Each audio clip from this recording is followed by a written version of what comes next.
Welcome to Tokyo Wave, recorded in a live studio in Harajuku, Japan, with your hosts Aaron and Parker.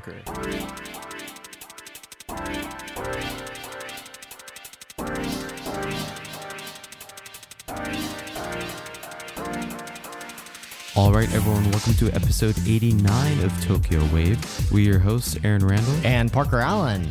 Today we are joined by a special guest, Yusuke Wada, death business system integrator, end-of-life consultant, former funeral director, and IT specialist. On Tokyo Wave, we bring you weekly updates from our studio in Harajuku. Join us in segments featuring this week's top news, political happenings, business, and other random stuff. To get us started, here are this week's top news highlights. It's official. Japan eases entry restrictions for foreign students, business travelers, and other non-tourists. Kyoto eyes empty homes tax to stem exodus of young people.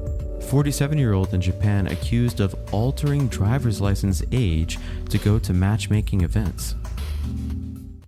This week in Japan.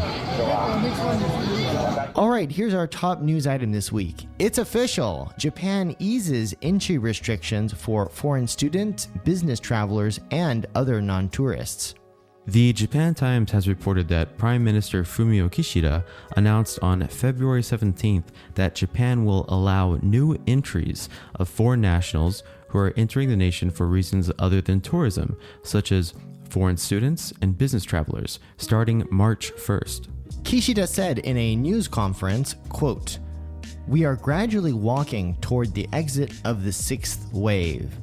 We need to start preparing for the next phase in stages." Kishida's decision comes following growing calls from universities, business leaders, and even members of the LDP to ease entry restrictions and concern over the economic and reputational costs of continuing to ban entry of foreigners. Kishida also said he will shorten the quarantine period for all arrivals who have received booster shots to 3 days. People arriving from some countries where the outbreak is under control may be exempted from quarantine entirely. The daily cap on the number of people allowed to enter Japan will be raised from the current 3,500 to 5,000, which will still be the toughest entry restrictions in place among the group of 7 developed countries. So this move comes even as medical experts have said keeping Japan's borders closed doesn't make sense. So, the Prime Minister will open them. Kinda. Over the past week, politicians from Kishida's ruling Liberal Democratic Party and its junior coalition partner Komeito have been urging the government to lift the entry restrictions. According to the Immigration Services Agency, up to 147,000 students who have been issued visas are still waiting to enter the country. Wow. And it has also been reported that there are over 400,000 new visa holders currently waiting to enter Japan. So I feel like we need to play some kind of like music for celebration. And there's also other good news. This isn't official yet, but I just heard it through the grapevine, like Marvin Gaye. There will be a much easier system to apply for the necessary sort of seal of approval that travelers need to enter Japan. The Ministry of Health, Labor, and Welfare is upgrading a system where companies or universities or other organizations register, and then inside this online system, they make the application, and then I'm not sure if this is immediate or it takes a couple of days. They get the document that says this person has been approved. Oh, wow. The company or organization can then email to the person waiting to enter to Japan. Then they just take that document as a part of the package they send or take to their local embassy or consulate, and they can enter Japan. Hey man, this is awesome. I mean, the next thing we're waiting for is what? Tourists? Maybe April? I'm thinking autumn at the earliest. Autumn at the earliest, yeah. We'll see. Up next, Kyoto eyes empty homes tax to stem exodus of young people. Kyoto News has reported that Kyoto plans to introduce a tax on empty homes and holiday houses to boost the property market amid an exodus of young people struggling to secure housing. The new tax, the first of its kind in Japan, according to the city, will target around 13 to 15,000 unoccupied residences in the historical city, but it will exclude traditional townhouses known as machiya that are popular among foreign tourists. A draft ordinance to introduce the new tax in Kyoto was submitted on January 17th to the city council. It is expected to be passed at a regular assembly session by the end of March. Condominium prices within Kyoto are high compared to surrounding areas, with many people in their 20s and 30s choosing to move to Tokyo or neighboring prefectures.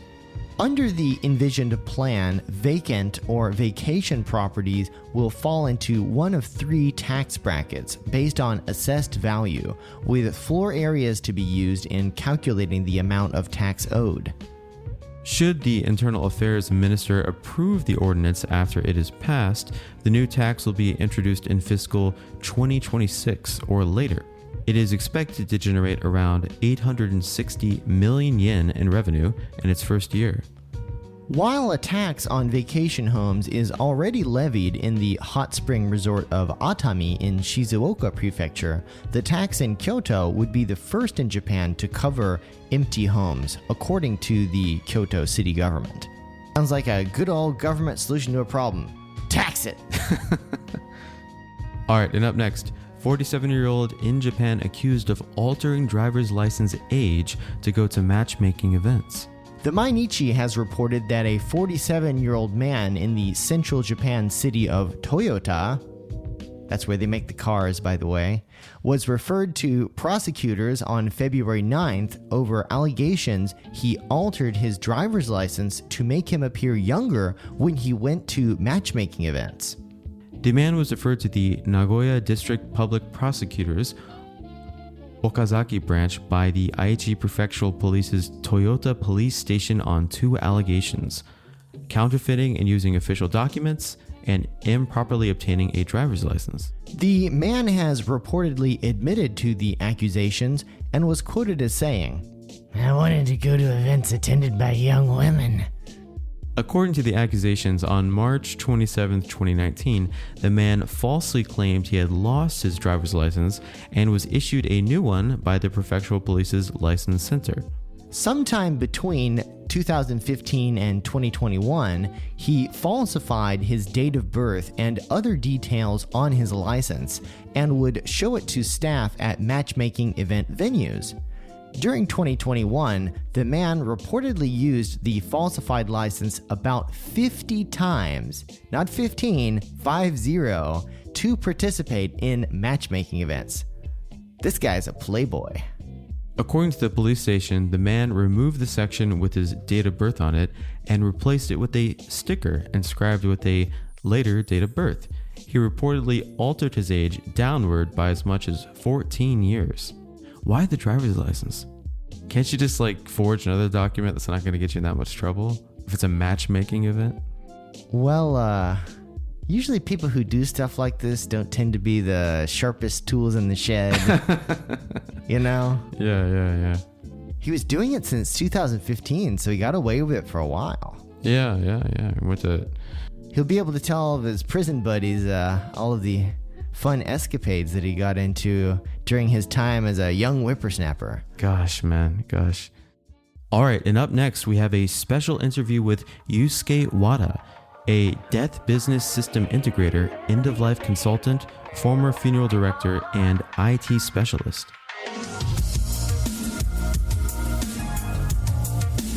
You're now listening to Tokyo Wave. With roots in Chigasaki of Kanagawa Prefecture, Yusuke was born into a family of undertakers that spans 5 generations dating back to the Edo period. He moved abroad at a young age and spent large parts of his childhood studying abroad in the UK. After graduating from Boston University with a degree in electrical engineering, Yusuke joined a major Japanese camera manufacturer where he specialized in hardware and software development for laser copiers and printers. However, as the family business beckoned, Yusuke transitioned from the tech industry to becoming a funeral director. He then applied his experience in the tech industry to help Japanese funeral homes join the 21st century by offering consulting services. While Yusuke has now left the funeral home business, he currently serves as president of consulting firm YY Incorporated, owner of trademarks including Reform of Death and Designer to the Journey of End of Life, and providing a variety of services to funeral homes and other firms in Japan's end-of-life business. Yusuke is the author of a recently published book, The Man Who's Called the Reaper, which has both English and Japanese editions, and is a longtime member and active participant of the Foreign Correspondence Club of Japan. So, Yusuke, thank you so much for coming on the show today. Thank you very much. Thank you for inviting me today. I'm very honored. So let's get started. You are the fifth generation of a family of Japanese undertakers. I suspect that most people in Japan know almost nothing about the funeral business, Japanese people included. Could you give us a brief history lesson and tell us how your family got into the business? Thank you. Yes, basically, Japanese do not understand how funeral works. That's because of Ososhiki Bukkyo, which means basically they call the monks when there's funeral. That's the only time they have funerals. So people aren't really aware of the traditions and the rituals. My family got into this business that was at the end of Edo period, where my great-great-grandfather started off this business as a person who hires people as a part-time workers. Basically, he was in the police department back then, and there's the Obugyo-sama, who's the police chief, and there's also the okapiki who goes around catching people, and there's also the psychic that does all the errands. My great-great-grandfather was the psychic back then, and one day a police chief said, people who just came out of prison, banished, came out of prison, had no work to do. No one would hire them, so they would commit crimes over and over. So the chief came over to my ancestor, said, "Get something to do. Well, give him work." So what happened was he decided to run the undertaker business as a part-time worker, so they can earn money, so they won't commit crimes. So after that, my great-grandfather took really over great. the business. Yeah, and he established this work, and my grandfather decided to take over that.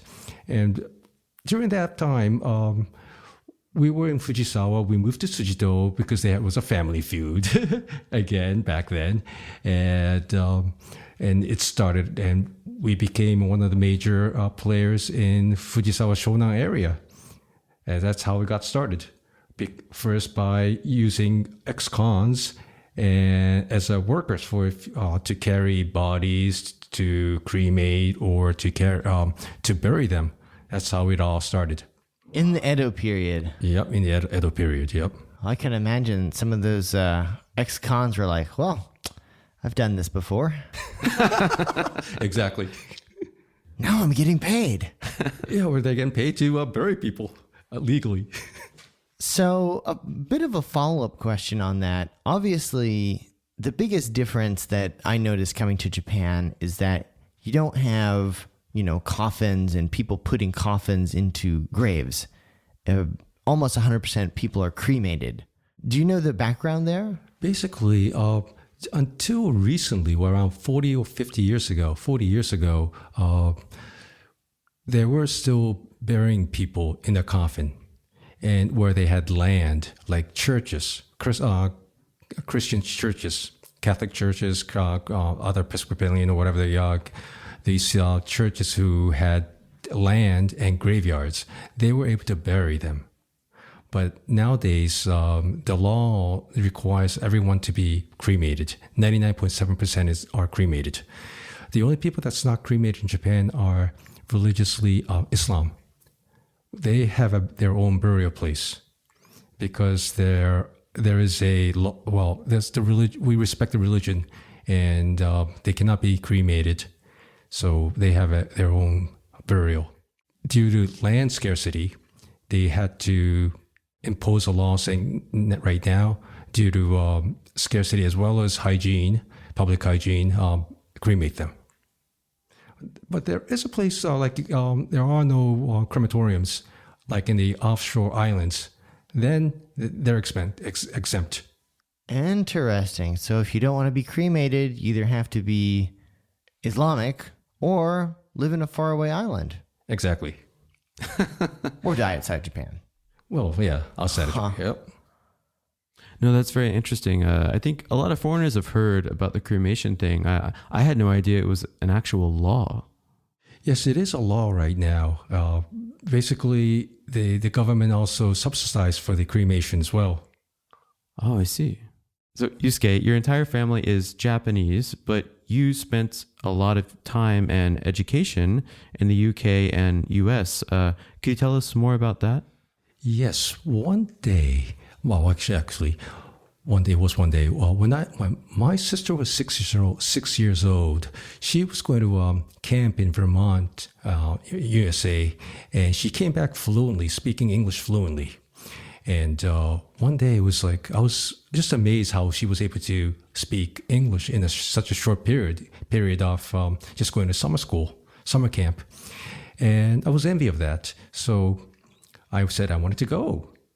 And matter of fact, I was such a naughty boy back then. Go to the supermarket, I would take the a tomato can from the bottom and let everything fall, or actually punch all the tomatoes and eggs.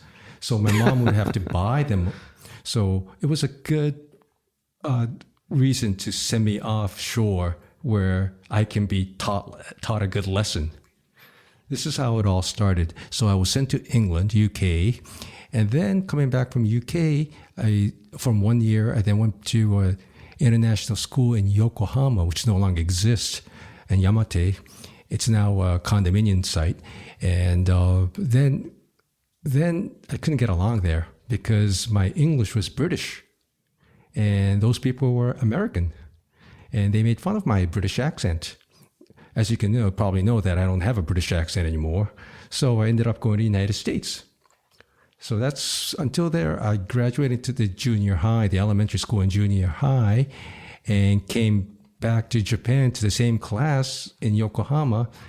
That's where I did have a culture shock. But matter of fact, I've been back and forth from UK, Japan, US, and learned how to speak English. Can you speak with a British accent on command, or you lost it? I've lost it. Oh, really? Interesting.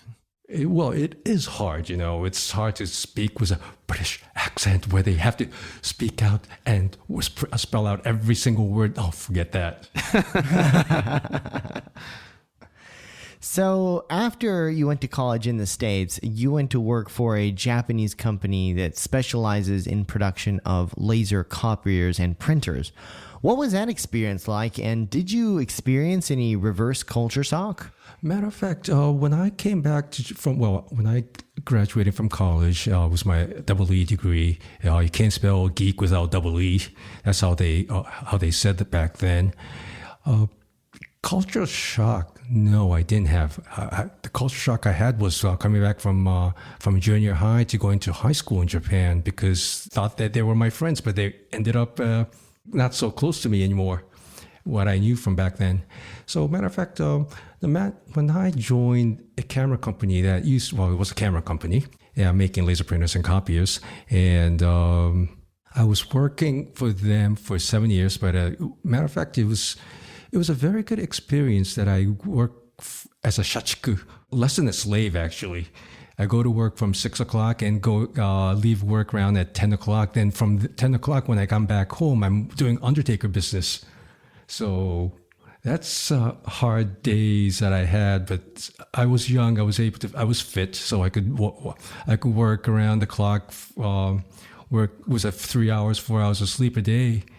That was okay back then, but it was a good experience that I learned the mechanics of the digital photography as well as how colors work, because I was making color laser printers and copiers, and how scanners worked, all these technologies, and even with the internet. And matter of fact, I was sent off to Sunnyvale, California to set up an office, laboratory actually, and to manage the people and manage the connection between USA and Japan, and manage all the internet connections, things like that. It was a very good experience that I had. Wow. And that's really in the early days of the internet.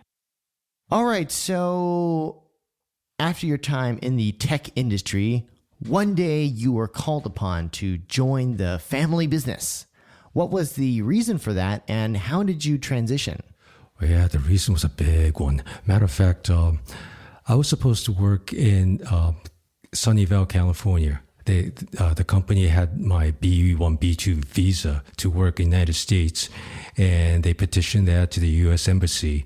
And I was about to give my passport to get transferred over to USA.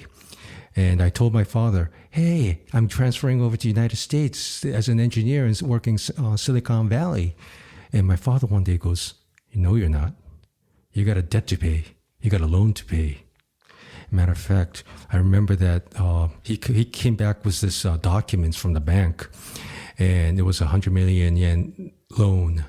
And it was divided. It was basically the total sum of loan was 400 million, 4 億円, 400 million yen loan from the bank to purchase one big condominium complex in Yamagata Station, in front of Yamagata Station.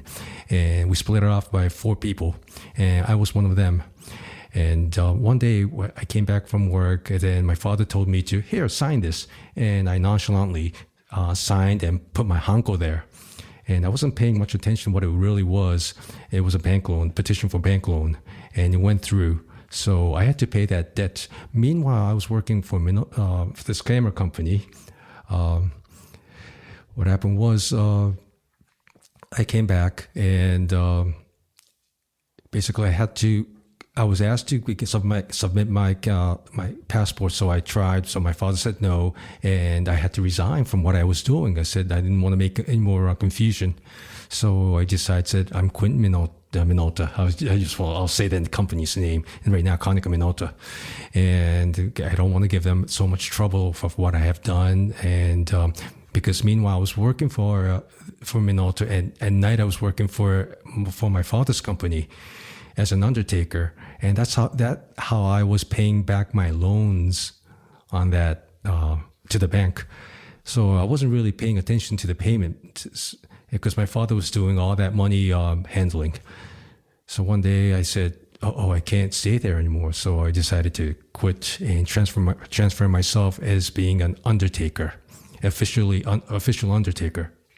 So it was a big transition that I had to go through. And meanwhile, I just got married, and it was a big, big mistake I had. One of the big mistakes I did in life. It's just such polar opposites, right? Like imagine like working in Silicon Valley compared to the extremely rigid structure and the industry that you joined here in Japan. Working for a camera company and as an engineer, working like about 14 hours a day and coming back home and going for the next, doing a really traditional, rigid cultural business, it was a big transition. It was really hard for me.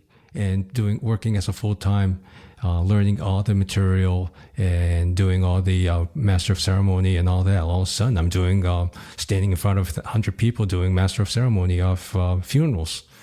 It was a big challenge for me. So, of course, a funeral director in Japan. What does a funeral director in Japan do? And obviously, you mentioned that when someone dies, the first person or the first organization a Japanese family will typically call is a priest, a Buddhist priest. And so how does that work between the funeral home and a funeral director and the Buddhist priest and a Buddhist temple? Matter of fact, the first people to call are not the priests at all. it's the undertaker. Because they need, most of the people die in the hospitals. They have to remove their body to go back home. So they have to dispatch a hearse car, to take the body back home or whatever, the funeral parlor, to have it rested. So they have to call the funeral parlor. If they don't know a funeral parlor, the hospital will give a list. Say, call one of these places, and the clients will call. And matter of fact, this is how it all starts.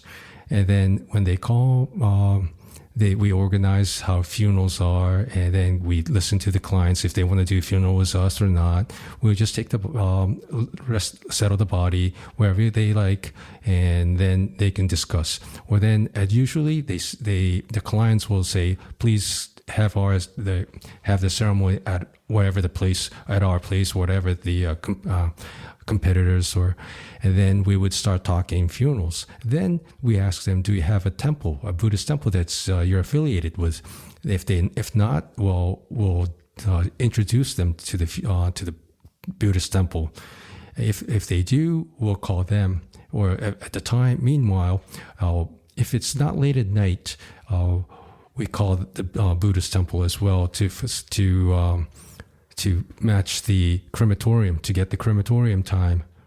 It usually takes about an hour to get cremated. So there are special times at the time of the day that you can have it cremated, because it's not come in anytime you want and leave anytime you want. It's reserved.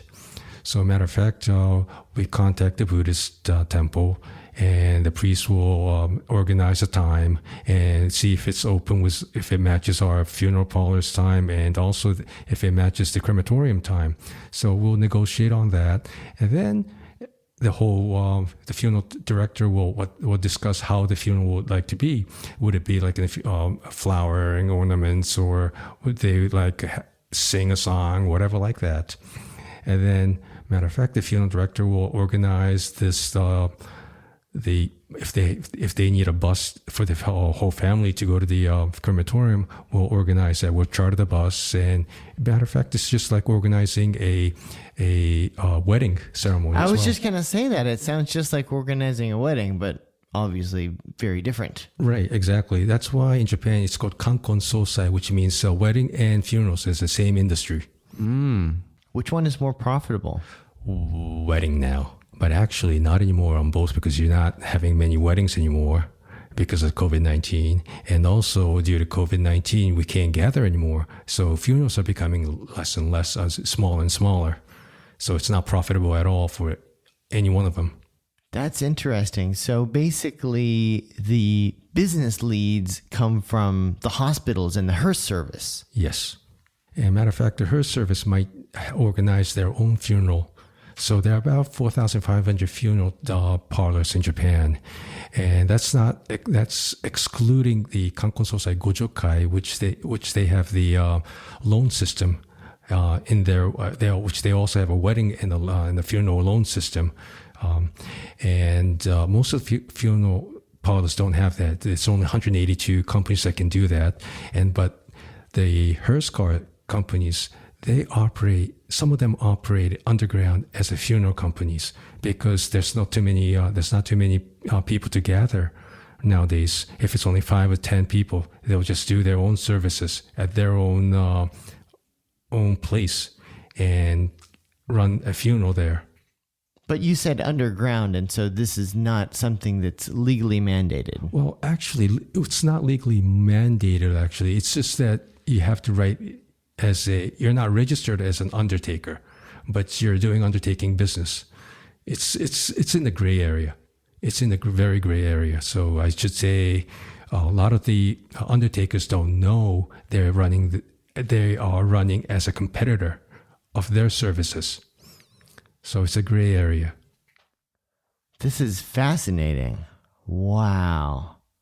And you mentioned earlier, we were talking about family feuds and how your basically family business's history also had some feuds and splits, etc. And even recently, there was yet another Family Feud, which you mentioned to me before we started recording today, is actually a common thing in the Japanese funeral business. What happened? Matter of fact, it's not only, well, all Family Feud comes from greed, but usually it's greed and money. But in my case, it's not greed or anything like that. It was basically our company was split into so many little companies. And, well, this is to get better tax requirements, and was like we'd be doing a hearse car business, we'd be doing undertaker business, we'd be doing a funeral parlor business, right? It was all under different companies. And so we get a better tax break. So what it was is who takes care of what. And some people see it's a good service to get in or take good service to take over. So they would come in and try to mangle each other. And that's how we got stuck into there. And one of the employees we hired was one of those people who tried to buy us out. And that person didn't succeed because our company was split into so many little companies as a one big conglomerate. And it doesn't look like that from the outside, but it's divided to so many divisions and company inside company. So they never succeeded. But then that caused a feud inside our company saying who owns what.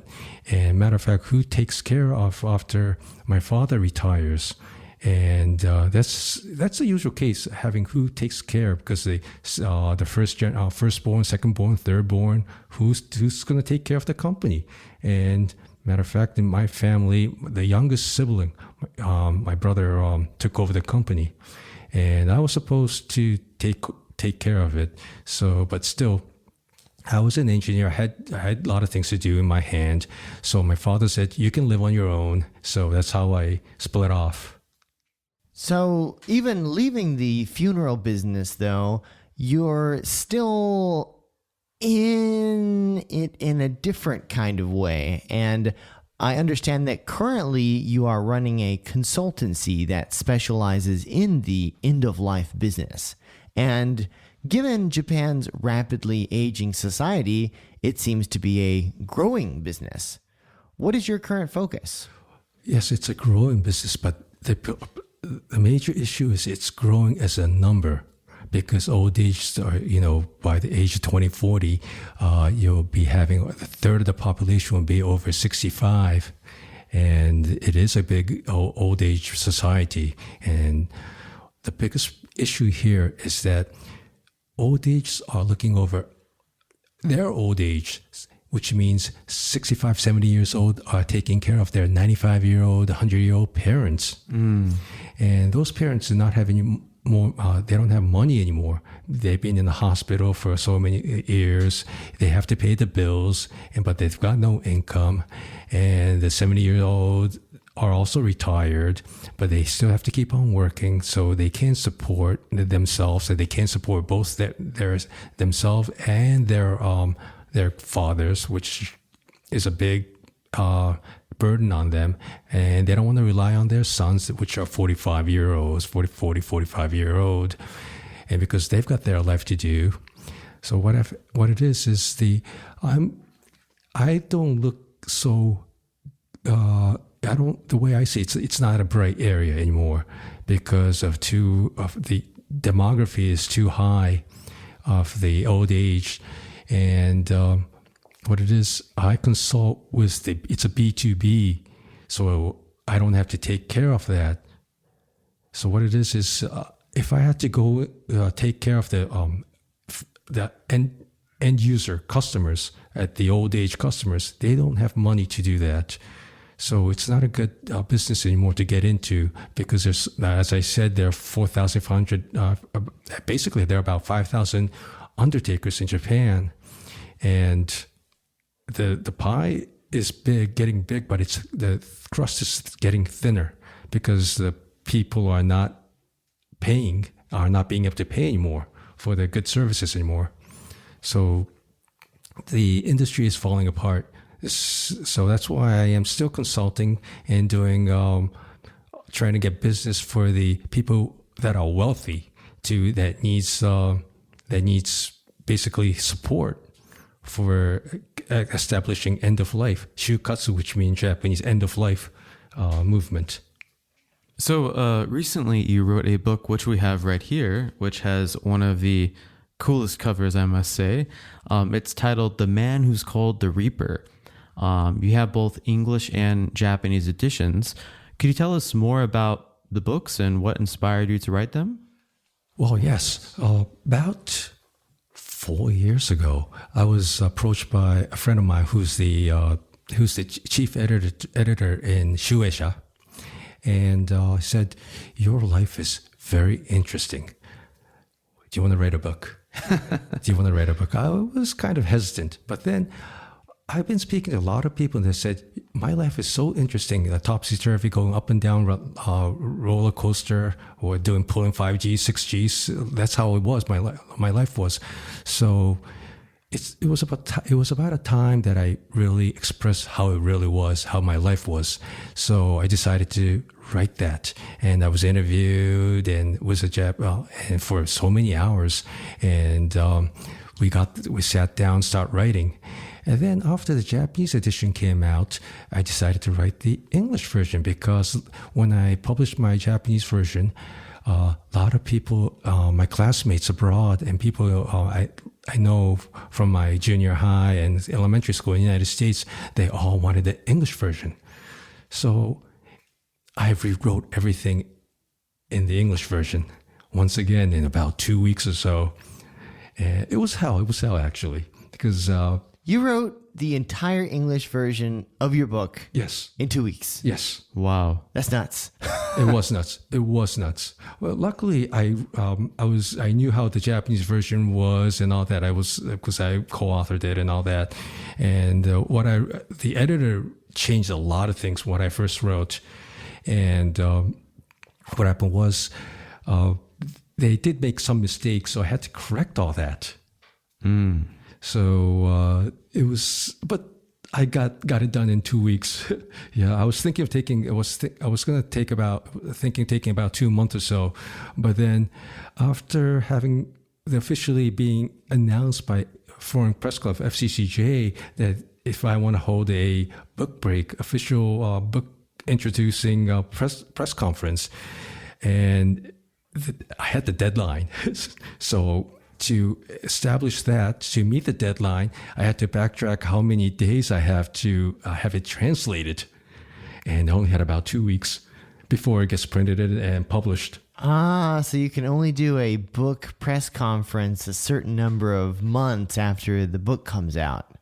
Well, actually, no. It was, basically, only the press club approached me in April. Yeah, in April. And then I was supposed to have a press conference in June for the Japanese version, but then we had this state of emergency. We couldn't do anything back then. So, and during August, there wasn't anything. There was no activities was done. But the thing was, during the state of emergency, we couldn't gather, and we couldn't serve meal and all that. So it was postponed till end of September.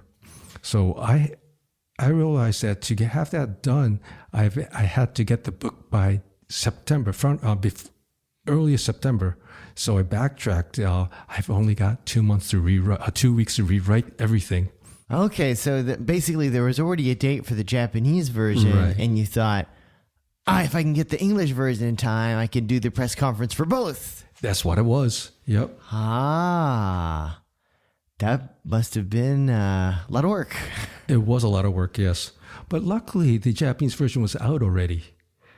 So it was that. Well, then I had to recheck and find out what was wrong, what the editors changed. I had to change that back to rewrite that. So I had to correct a lot of places. Did you do a lot of translation, or did you really sort of rewrite it from zero based on the Japanese? I did the translation, actually. But then, first of all, I decided to use this Google Translate DeepL. It didn't come out as well. So I said, oh, God, I have to do it manually. So by page, word for word, I rewrote everything. Luckily, I knew how the Japanese version was written because it was written by myself as well. So I just had to sit down and translate the whole damn thing. Wow. That's pretty impressive. Normally authors, get somebody else to translate for them. Yes, I did. It was asked if I wanted to have someone to have it translated, but then the translators, I wanted to hire that, but then they said it'll take 2 months, and also it'll take about 400,000 yen to 500,000 yen, 40 to 50 man. I said, forget it, I'll do it myself, and I can get it done probably in a week or so.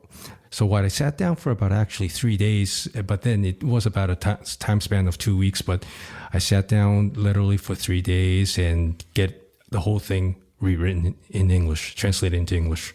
I think if one takeaway from this podcast is that your work ethic is epic. Thank you. So, as foreigners in Japan, like me and Parker, for example, I don't think a lot of us think about dying in Japan and what that means. When a foreigner dies in Japan, what happens? Can you help their family? Sure, definitely. When foreigners die, there are two kind of peoples that live in Japan. Well, the foreigners in Japan. The one with a permanent residency, and the others are tourists. With the people with a permanent residency, it's not that hard at all. They have their government paperwork, and they can just we can just submit the death certificate to the Japanese government offices, the city wards or whatever, to get a crematory permission. But those who do not have die as a tourist, we have to go through an embassy. We have to go through the notary public, which is called apostille in English, and get that notary public stamp sealed, have it translated, bring that over to the embassy, and then have that authorized. And the thing was, the paperworks are not given out by the Japanese government, but the embassies require official government documents, but the translations are not official. So we have to get it publicly sealed. And we go to the Gyosei Shoshi and Shihou Shoshi, and we handle that. Then they have it processed. That takes time, about a week or so, sometimes 2 weeks. So it's really hard to get the crematorium issue. And meanwhile, we can have it embalmed. But that costs a lot of money as well. So it matters where you're going to keep the body, people who die, and how much time you have. So, as a matter of fact, for the people who was a permanent residency in Japan, they're processed as a regular Japanese people. So it's not that hard. All it is just organizing which church, how you want to have your funeral, and that's done by just a regular undertaker, funeral director. But for the tourists, you got to go through embassy, because there's no official way of having it processed, and you also have police involved in it, because how did they die? Was it by accident? Was it murder or any criminal offense? So we have to. There's an investigation on that as well. So that takes a lot of time. So, but other than that, with our foreigners, your process with a permanent residency, your process is a regular Japanese, and it's no problem at all. But of course, everything is in Japanese. Oh yes, definitely. Everything is Japanese, and we have had serviced Vietnamese, Chinese, and also Western people living in Japan, and they usually have it in church. So the priest will do everything for that. So it's in English or whatever their language. So that's no big of a deal. But the only thing is the paperwork. It's all in Japanese. So we have to tell the funeral director will have to just to explain how it is to the surviving family. And those people who are living in Japan, it's usually their spouse or whatever each one of them is Japanese, usually. Not too many foreigner, non-Japanese are living in Japan. those people have their own methods of contacting Undertaker, as well as a community like on the Facebook. We do have like Tokyo Expats Network, Tenor. We have things like that to for people in need to help each other. So this is kind of a random question, but in movies and supposedly in the United States, some people fake their death for insurance purposes and whatnot.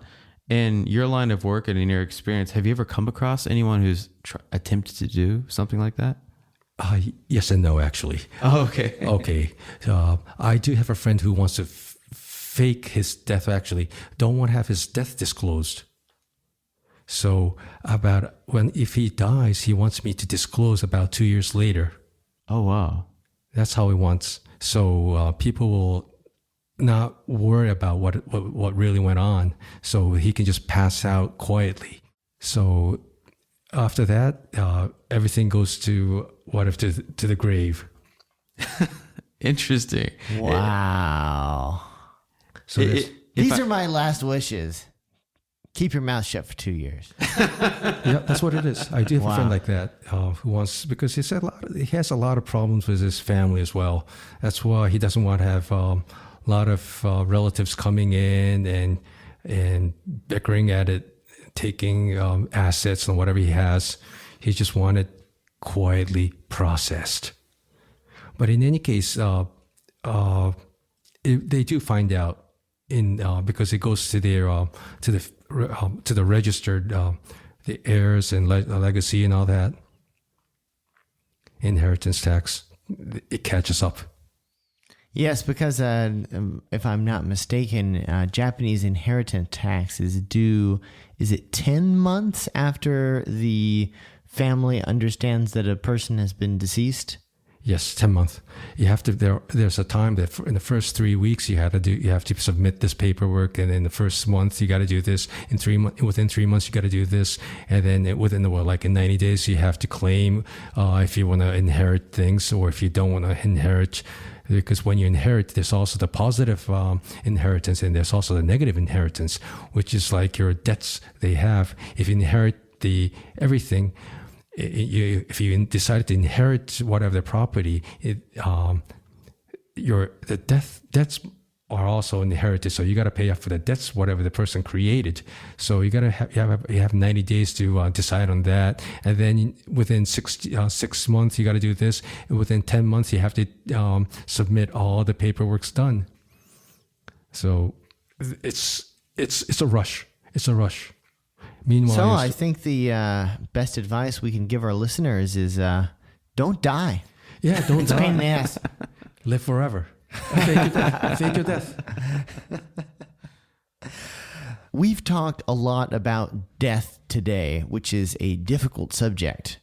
Let's shift gears. I know you've been a member of the Foreign Correspondents Club of Japan for a long time as a non-journalist member, and also serving on several key committees. How did you get involved with the FCCJ? Matter of fact, yes. My father was a member of FCCJ, and he was introduced by one of our friends who was a British national living in Australia, living in Japan, is also a tradesman. And he introduced my father. He was a member of FCCJ, and he introduced my father, and my father was there. And one day he didn't make good use of it, so he said, "Hey, Yusuke, why don't you become a member?" And I decided to become a member because one day Mike Tyson came into Japan, and he I think it was Mike Tyson, yeah, and he held a press conference there. I think it was Mike Tyson, yeah, one of those people. And why don't you go and see it? I didn't have the time back then, but then I decided to join after that. So I've been a member for about 16 years. The reason I became one of those chairmen and all that was because one day there was a male magazine news came out, and it wasn't actually a male magazine. It was set up as a mailing list, and they asked who would like minutes for the this committee's report? And everyone said yes, no, and overnight there were about 500 emails bouncing around the internet on people's mailing boxes, and it shouldn't have been like that. It should have been just to direct it to the admin and not to the whole mailing 1,800 people who was on the mailing list. Oh, so it was one of those deals where somebody made a mistake and basically outed the entire membership's mailing addresses to the entire group. Well, basically, that's what happened. Oh my gosh! So no BCC, CC'd Right. everybody. Oh, Right. Well, actually, it was a BCC, but everyone responded. okay. So everyone kind of found out anyways. Anyone, right? Exactly. Gotcha. And overnight, it was about 500 emails bouncing around, and I complained, and then had the mailing is stopped overnight, and they said they need someone expertise to join the meeting, this committee. So I ended up joining, and that's how I got really involved in this club affairs. So basically, you are like the ultimate cleanup guy. Yeah, basically, cleanup guy. Yeah, the sweeper, they call it in The Japan. sweeper. The man who's called the sweeper. Yeah. You can write another book. Yeah, probably could, yes. Matter of fact, then it was an IT issue, and I became the IT co-chairman back then, a couple of years ago. Then the chairman quit the club, so I became the chairman, and now I had a lot of things to do. So what happened was I decided to resign. I tried to resign. I'm still in there. I handed off the chairmanship, but I'm still like the vice chairman, running the committee and handling IT material for the club as well. So Yusuke, before we started recording, you talked about your passion for audio gear, and you have a background in electrical engineering. Is that where you kind of got into pro audio and whatnot, or was it before that? It was before that, actually. When I was a kid, I would love to take pieces apart of electrical gears, radios. I would love to take everything apart. I usually couldn't get it back together, and my father would be really angry at me. But then I took everything apart. That's how I got interested into these electronics. And matter of fact, when I was in United States, we all wanted to listen to good stereo. So I was into the stereo material, audio equipment. And matter of fact, I was in the audiovisual group back then. And when the school ran the movies at the theater we had, I'd be running the projectors. Oh, wow. That's how I became really interested in these material. So you messed around with like movie film and got to understand how those kinds of mechanisms work and everything? Exactly. Oh, cool. And that was like real film, not digital. Right, real film, like one of those real films, exactly. Yep, those 16-inch films, 16, whatever the 16 track, whatever the thick reel to reel kind of type. Yep. Right on. Are you into any kind of like production stuff today, or like software or hardware wise at all? Matter of fact, I do have my own podcast studio in Okachimachi. And I use a Rodecaster Pro, which I imported from B&H in the United States, from New York, and run this podcast show. And just last night, I found out one of my programs is off air from Apple. It's disappeared. Oh, no. I don't know why. And it's gone. The only thing I did was to register at Spotify. They probably banned me. I don't know what. Whoa! But it was gone, so I couldn't recover that. So I'm just letting everything to people. I'm just redirecting people to Spotify right now. But I did have two app podcast shows on Apple iTunes. Can you give us a shout out? What are the shows? Are they English? Are they Japanese? All right. One is the funeral technology material, which is both English and Japanese. And the other one is Japanese, definitely funeral business marketing material. This is one that's right now I'm only on Spotify. Very cool and very niche. Definitely, it's too niche. That's why I don't get so many listeners. But still, at least I was able to speak out about it today, thanks to you. Yeah, for sure. So, Apple Podcasts, please get our friend Yusuke Wada back on the air. I don't know what was the problem. It could have been WordPress, or it could have been could be Apple, it could be SoundCloud, whatever it is. I just was gone, couldn't find myself, and I re-registered. It's still not there. Wow. Well, we're sort of shifting gears, but on a personal note, I know that you have a lot of experience with classic cars, but could you share any sort of hobbies or passions that you have? Hobbies and passions, I really don't have much, actually. Well, classic cars are my father's hobbies, actually. Cars are my father's hobbies. I got to know these cars, how to drive them, how to use double clutch systems, synchronize the gears and all that. I just learned how to drive on the fly, and on basically like an OJT, on the job training, and just learned how to shift gears with these classic cars. So I just like driving. That's what it is. But my passion, if I can have a passion, or if I want to talk about it, one thing I really want to do is go to sleep, because I usually have about 3 or 4 hours of sleep a day still. So I'm a very short sleeper, but I want to sleep, but I can't. So that's one of my passions too, being able to sleep. Wow, Yusuke, I can relate. Maybe I think we can all relate. Parker too. Yeah, it's like we want more sleep. Yeah, yeah. Apple, get us more sleep. Get us more we sleep. know you have the technology. There needs to be some kind of, I don't know. Because everybody says, with the Apple Watch, like you can monitor your sleep patterns and you can improve your sleep. And it's like, oh, that's cool. But why can't the Apple Watch, inject drugs into your system so that you sleep longer? And, I think the Apple Watch actually exacerbates anxiety and makes it worse. I'm actually thinking of ditching it. I don't blame you.